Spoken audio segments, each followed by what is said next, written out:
Assalamualaikum.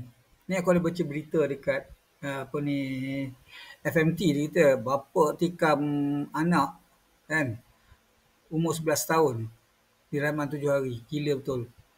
Seorang kanak-kanak dia tak kira lelaki atau perempuan cedera parah selepas ditikam oleh bapa kandungnya dengan pisau pemotong sayur dalam kejadian Pasir Mas Kelantan. Bapa dia ni berumur 47 tahun kata dia. Kan? Dia ada masalah apa tak tahulah tapi dia ni seorang cikgu seperti dia. Kan, seorang cikgu dia kata telah mengambil tindakan drastik menyerang anak dia. Mungkin anak dia ada something yang dicakap oleh anak dia ke apa sebagainya, kita tak tahulah cerita dia. Dan dia ambil pisau pemotong sayur dan serang anak dia dengan sampai dekat dada dan perut. Kan, 2 kali kat dada, sekali kat perut cerita dia. Bayangkan, sebab ini kes ni kat 307 kanun kesiasaan.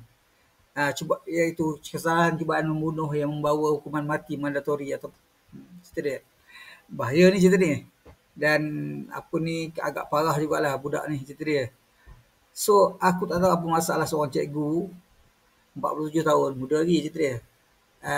Dia kata dalam proses perceraian kali ketiga dengan isteri dia cerita dia. Mungkin juga anak dia pergi bercakap tentang mak dia ke apa sebagainya. Jadi dia tension, dia ambil tindakan yang di luar kawalan sampai cuba untuk membunuh anaknya sendiri cerita dia. Aku tak pasti sama ada dia ni terlibat dengan dadah ke atau pil kuda ke, amfetamin ke, methamphetamine ke, aku tak tahu cerita dia. Tapi yang pasti setakat ini apa ni cikgu ni 47 tahun, cikgu ni cerita dia confirm satu hilang apa ni hilang jawatan dan hilang juga gaji dan juga allowance lah cerita dia. Kalau apa-apa contoh dia cerita dia pencen pun habis cerita dia. Kalau kes ni jadi cerita dia. Jadi tengok mahkamah di Kota Baru ni nak kata apa, mahkamah magistrate sebab dia ada mahkamah magistrate, lepas tu mahkamah tinggi, lepas tu mahkamah rayuan, mahkamah apa ni dan mahkamah persekutuan. Ada banyak lah, ada banyak step lagi lah cerita dia. Tapi kita tengok lah macam mana kan.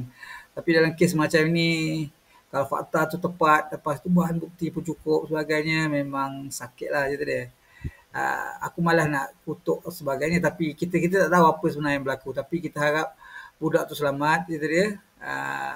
Yalah, kita budak ni selamat dan harap jugalah bapa ni pun dapat insaf, dapat itulah apa ni taubat cerita dia dan juga dapat menerima pembalasan yang sewajarnya lah. Dan kita harap benda-benda macam ni kita tak nak dengar lah selalu benda-benda macam ni. Kan? Aku malas nak dengar benda-benda macam ni. Okay? Assalamualaikum.